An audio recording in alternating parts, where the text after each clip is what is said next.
routing concepts. Cisco routers has got some steps to follow whenever you try to configure something on that router. So we are going to see those initial configuration.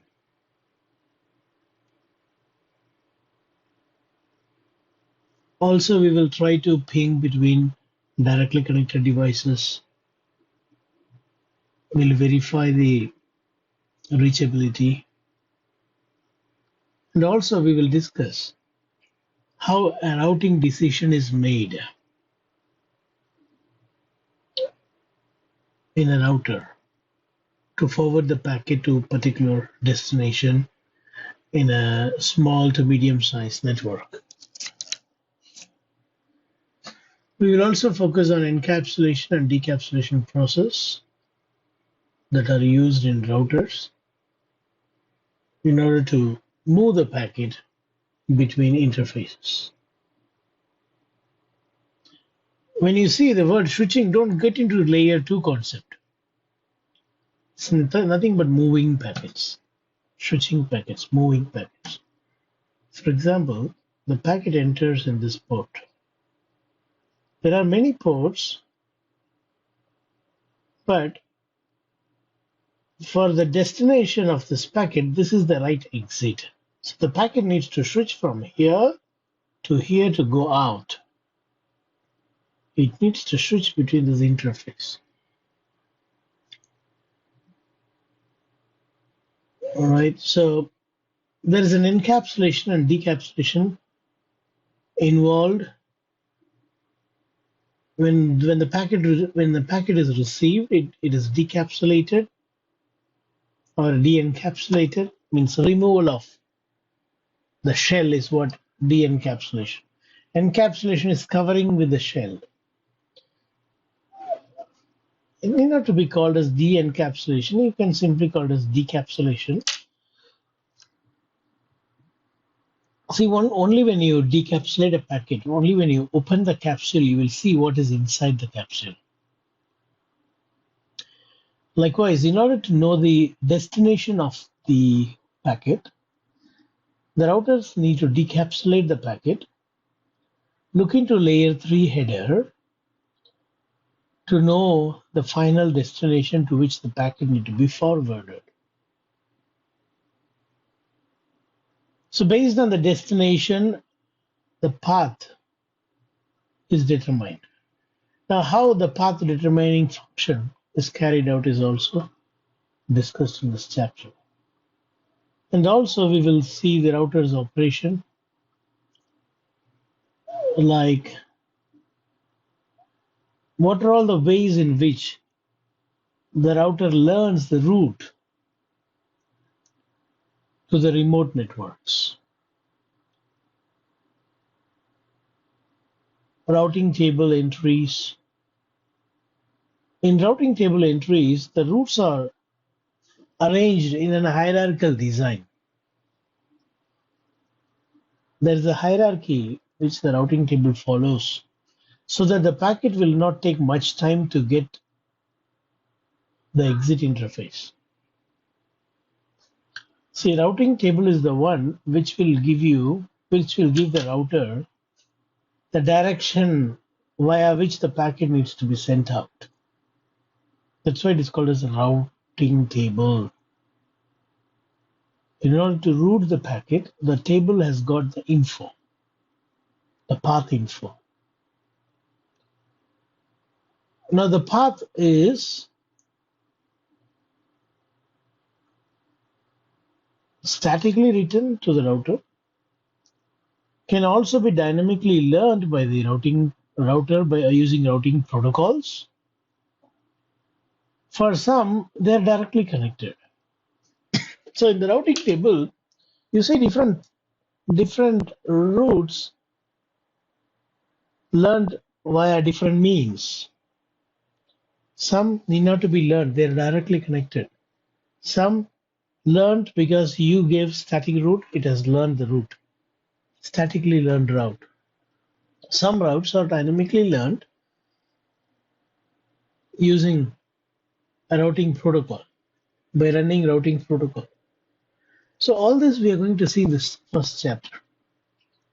See, it may be looking like simple chapter for those who have worked for a while in routers and switches. You already started working on switches.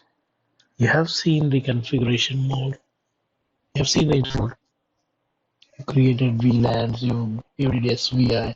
You did VTP.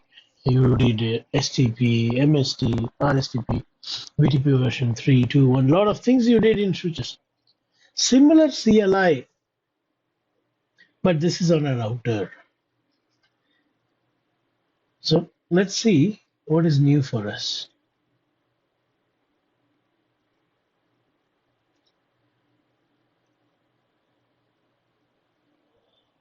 When we talk about network, we got physical topology, we got logical topology.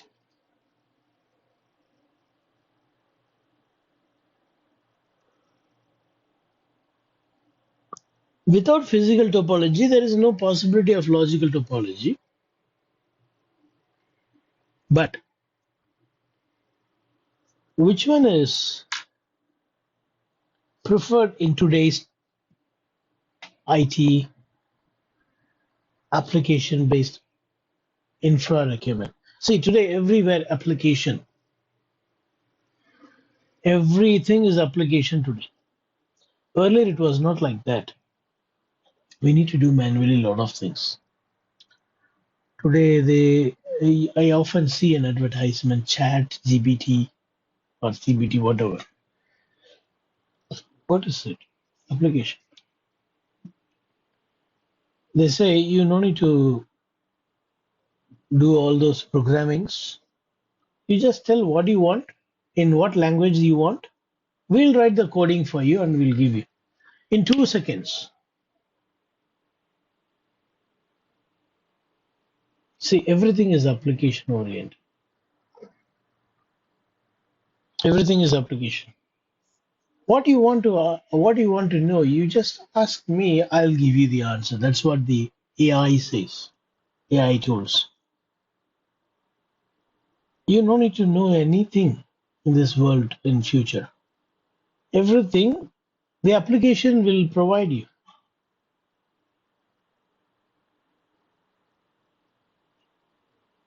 So for this application driven network, logical topology is what best. Logical topology. Physical topology, then you will have some limitations. Logical topology, no limitation.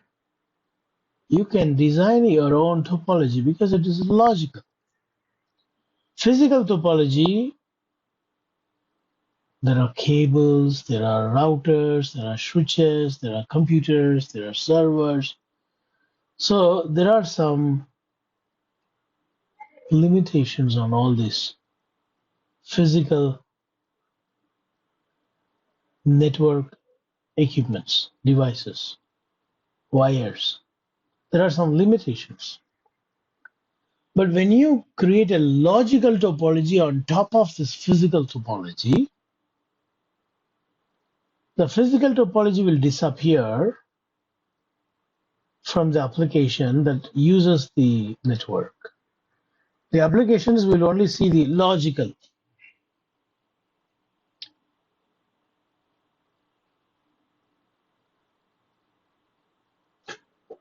We all take over bridges. In Bangalore, there are a lot of overbridge. In some overbridge, when you go, you will never notice how busy that Bangalore city is. That is what logical topology can do. When you go through road, instead of taking bridge, if you go through the road, you will see all trouble. One side, bike people will trouble you, auto guys will trouble you, heavy motor vehicles will trouble you, traffic signals will trouble you, traffic police will trouble you. Lot of trouble when you go through the physical topology, normal road. But when you take a overbridge, which is a paid support, when you pay some money and take the bridge for 10 kilometers, for the 10 kilometers, you can go peacefully without knowing anything about that city. You will never come across those troubles of the city.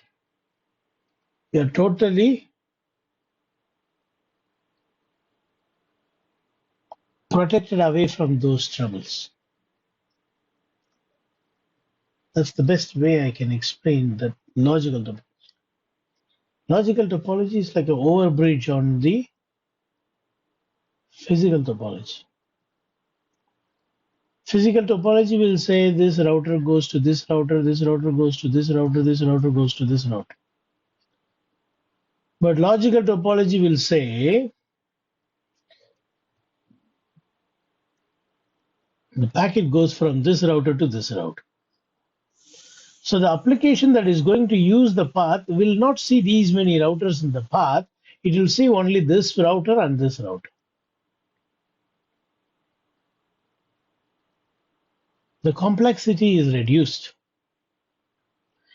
Even though this logical topology, by the end of the day, it is going to use the physical path, but the physical path, every hops, every small junction, every link is hidden from the application that uses the network.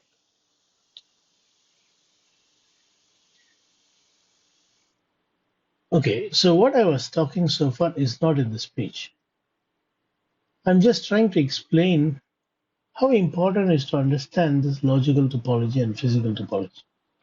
We have both in our network. All those VPN technologies are logical topology. You might have done VPNs in your past. So when you do VPN, what is happening? From your home, you log into your office network straight. You are not aware of anything in the middle. Between your home and your office, there may be 1,000 kilometers. But you will never know what is there in between this, in this 1,000 kilometers. For you, your next hop will be your office only. What it is? It's a logical topology.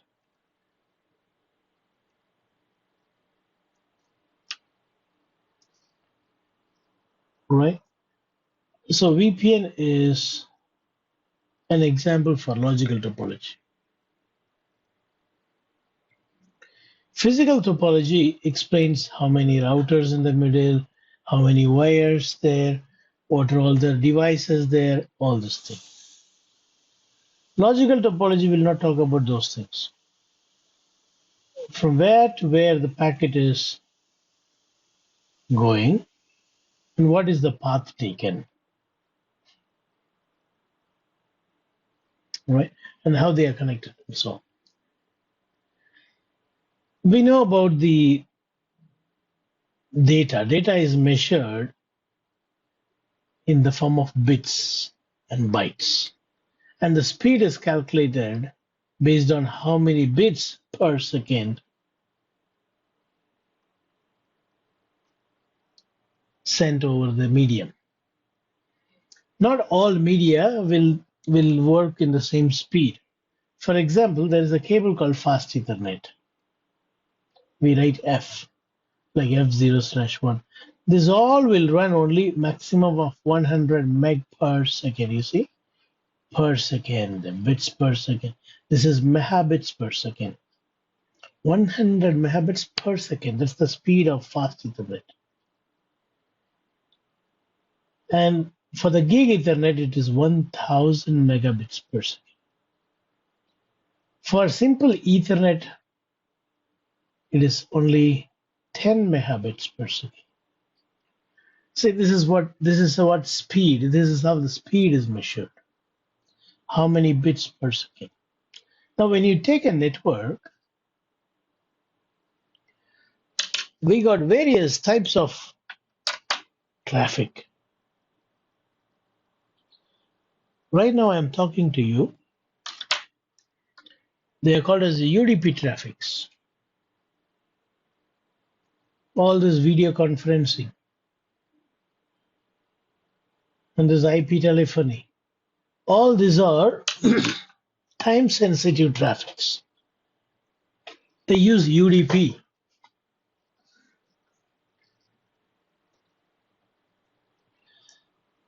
All right, there are some web application traffics, HTTP, HTTPS. Some are interactive gaming, some are e-commerce. Right, we have various types of traffic. The routers, they forward different types of traffic. Some are just a file. You transfer a big size file, big data. Sometimes you send some time sensitive traffic, as I said, voice and video. Sometimes you send some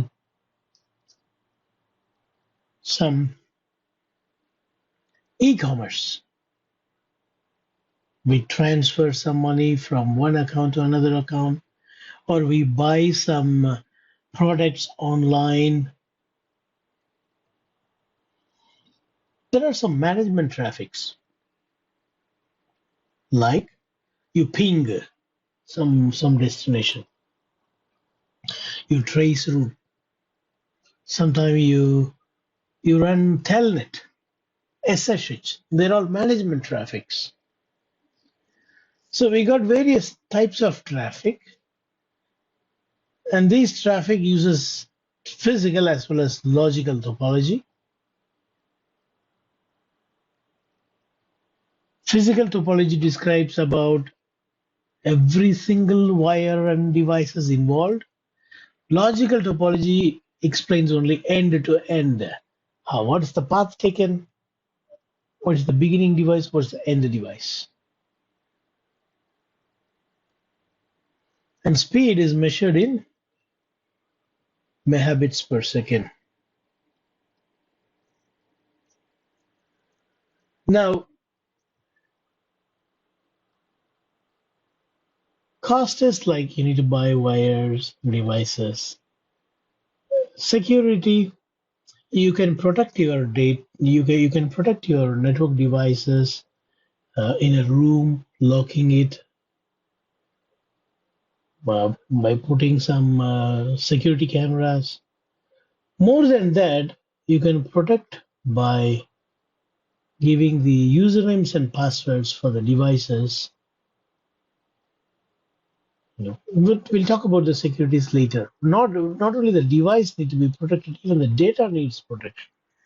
So we will talk about various types of security methods, attacks, and mitigation techniques later. Now, when you talk about a network, it needs to be available at all the time. Availability is very important. Sometimes, some people provide security, but because of the security, we lose availability.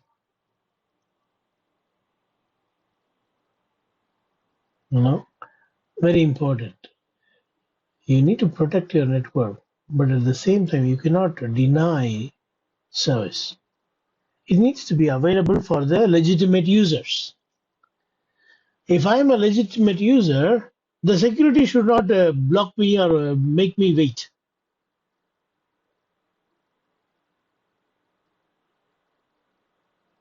You see, in some airports, you might have noticed,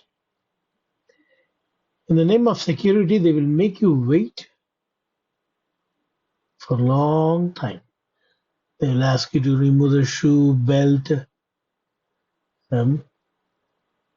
take all the laptops, electronic items out. All those things they will say. In some airports, nothing. You just walk. There won't be anyone scanning your body with the metal detector. You need to just go walk. And they know how to provide service. And they also ensure security.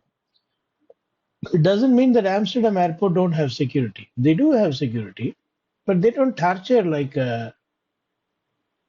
Indian airports. You need to have both security as well as availability.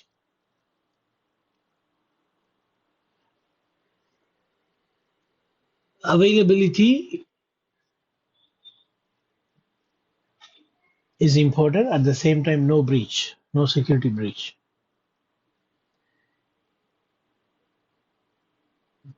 Putting 2 locks, 3 locks, 4 locks to your door, what will happen? For emergency, if you try to enter into the room, you cannot enter. You have to remove all those locks that you have put. Availability also important. So our network should be designed with necessary security, with high availability. When I talk about high availability, wherever redundancy is needed, for example, you remember we did port channel. That's a high availability solution. We bundle multiple links together as one single logical link. What is the advantage? Availability. Even if one of the link in the bundle goes down, the other links are there to carry the data. The bundle won't go down. Even if one of the link goes down in the bundle will be still there. Other members of the bundle will be forwarding the traffic. So the path between the switches are available. So a network need to be available. It needs to be scalable as well.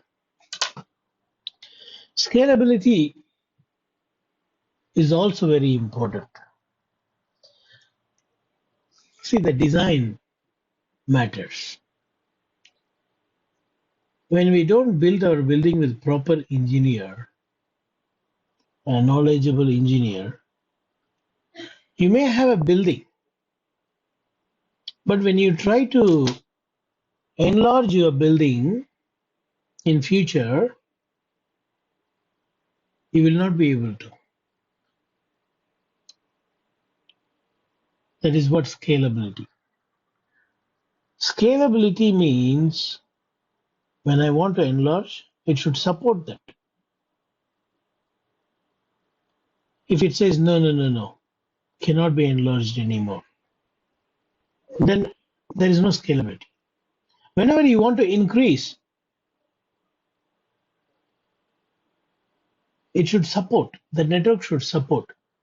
So your design should be done properly so that it can be scalable, it can be enlarged whenever needed. If you don't give room for enlargement, then you cannot increase the size when it needed. So then there is no scalability.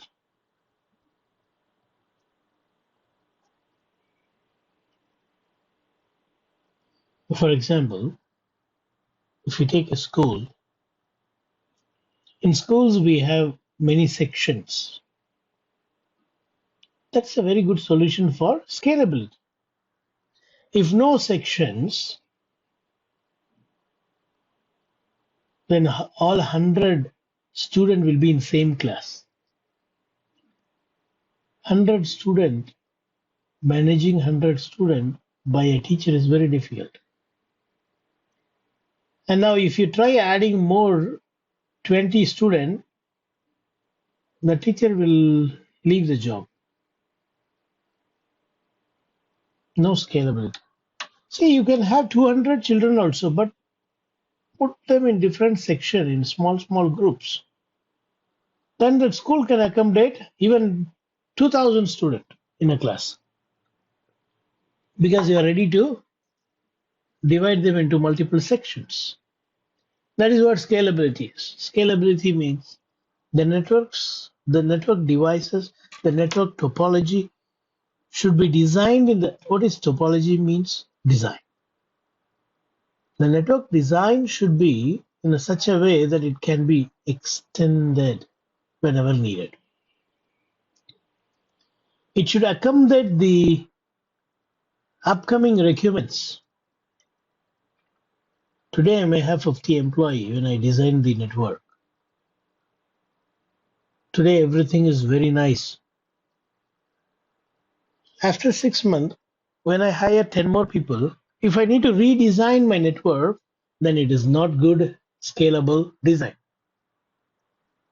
So today itself, when I design, I need to have that vision.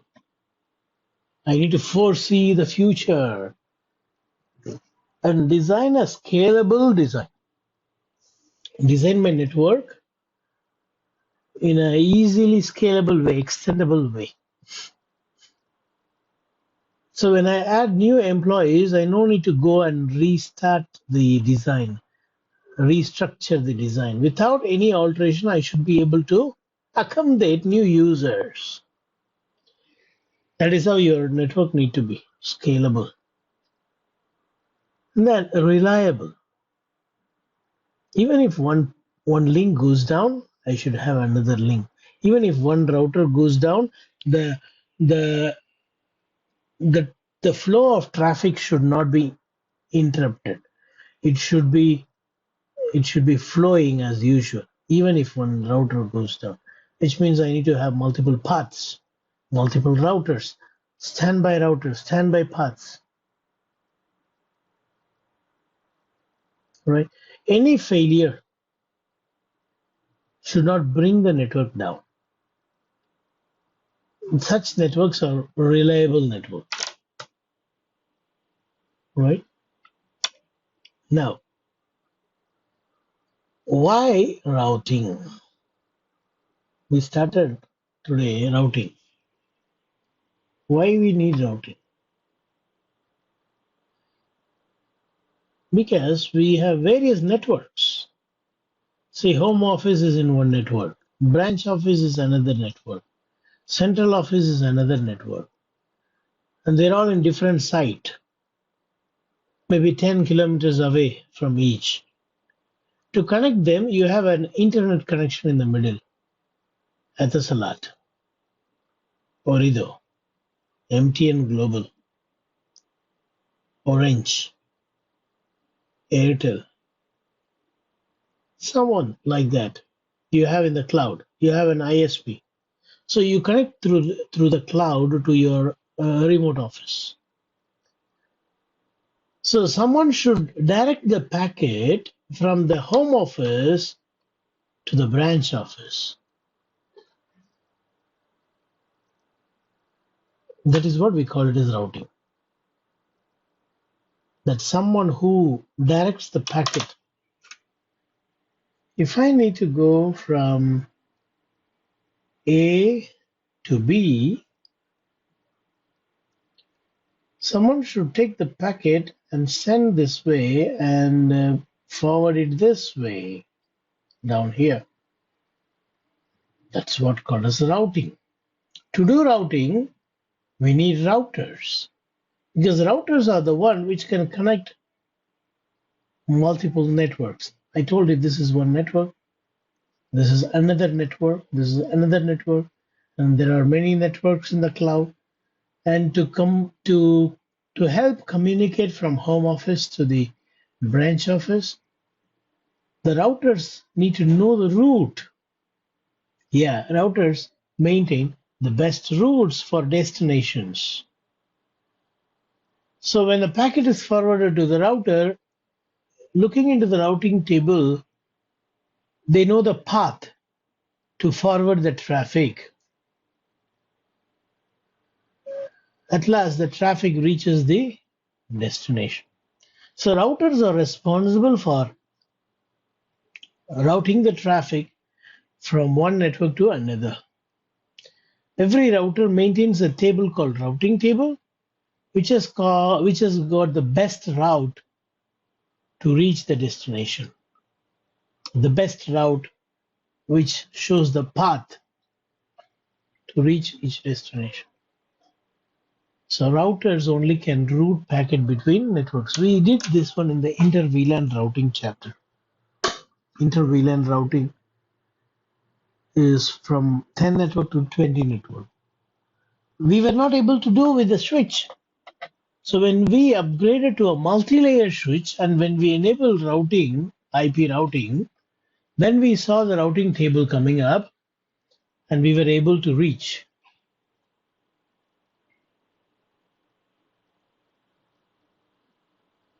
All right.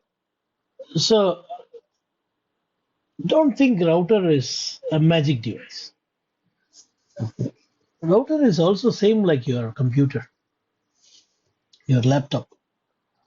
So your laptop has got a CPU, motherboard, RAM, protocols, operating system. Likewise, every router has got CPU, operating system, RAM, ROM, non-volatile RAM, NVRAM, flash memory, hard disk, all this.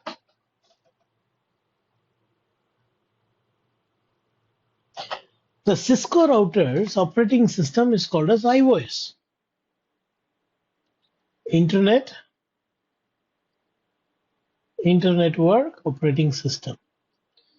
See, we have Windows, we have Mac, we have Linux for laptops and servers. Likewise, for the Cisco router to operate, Cisco has got their own operating system called iOS. This is not this iOS that you have in Apple phone. Not this. This is capital I. iOS. Internet Work Operating System. And not only that,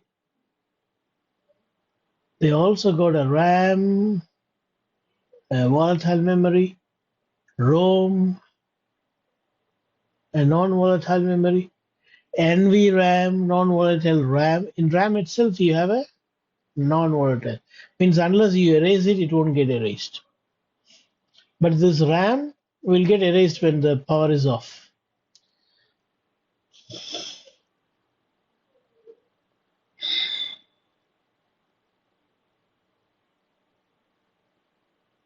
Yeah.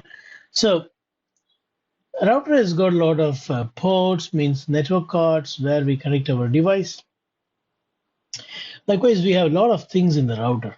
Main important thing is it has got a motherboard, it has got a CPU, it has got an operating system that can find the routes to the destinations. That's the main job of the operating system.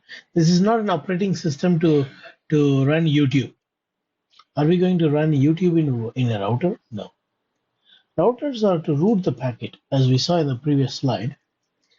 They have to route the traffic from one network to another. So you need an operating system to do that job. Router's operating system is what called a Cisco's Internet Work Operating System.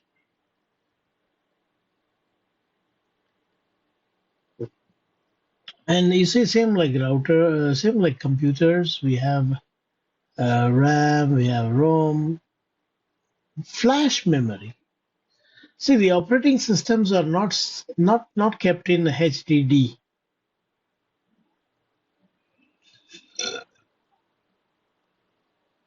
We are not using hard disk. We are using flash card. Cisco is not using hard disk. Why hard disk is not used? What is the difference between flash card and hard disk, Santosh?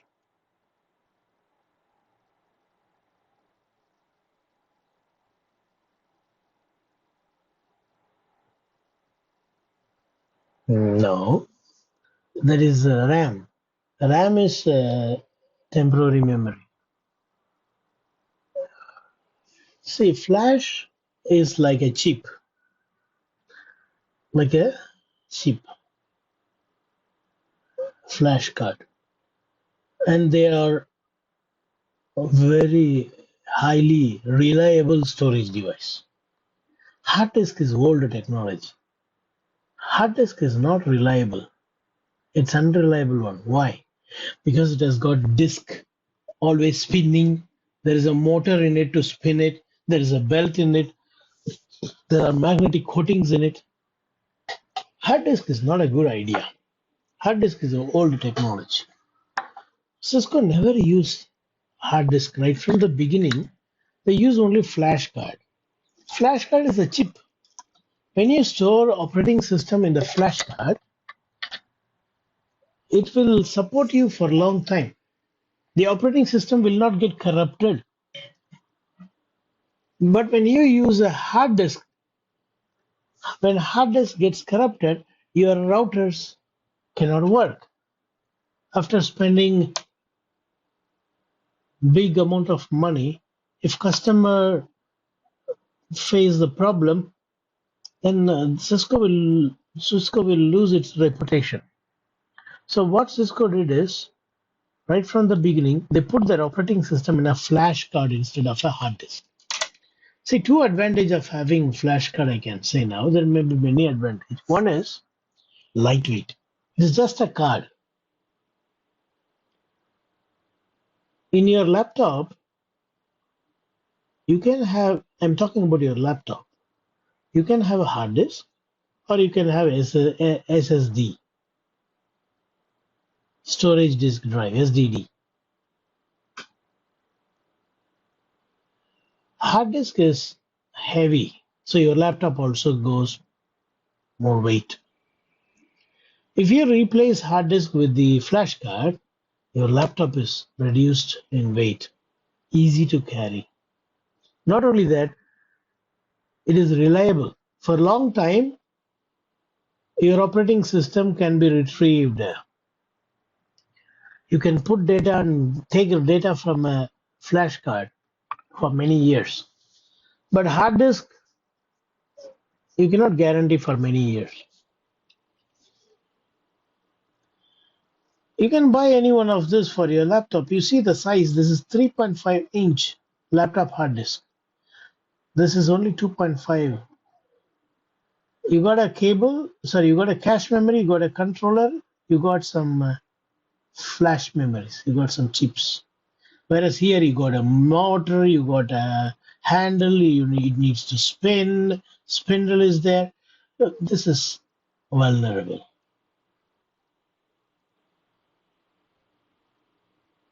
So which one to buy? SDD is the best, flash card is the best. All right, you see. SSD is faster also. You can retrieve the data fast, putting data and getting data fast. HDD is slower. Hard disk is slower. Hard disk is cheap, yes. SSD is little costly. Not little, not much. Okay, you know, for just $50, you can buy 500 gig SSD. 500 gig. 1 TB SSD won't go more than 75 US. All right, so today everything has become cheap. And this is non-mechanical. You don't have motor or spindle or any handle. Non-mechanical. It's long life. There are moving parts in this, motors and etc. This is fragile. Anytime it will break. This is shock resistant. So you can easily carry your laptop, no problem. But in this, you need to carefully handle your laptop. So this is best for storing operating systems, gaming applications, frequently used files. This one you can store that extra data. Once in a while only you take some movies, once in a while you watch photos, documents. So which one is best? flash is based. In Cisco, right from the beginning days, they use only flash cards. And behind the routers, you will see some ports, some power card, power button, LAN ports, auxiliary ports, console ports. We'll talk about these things in detail in our next class.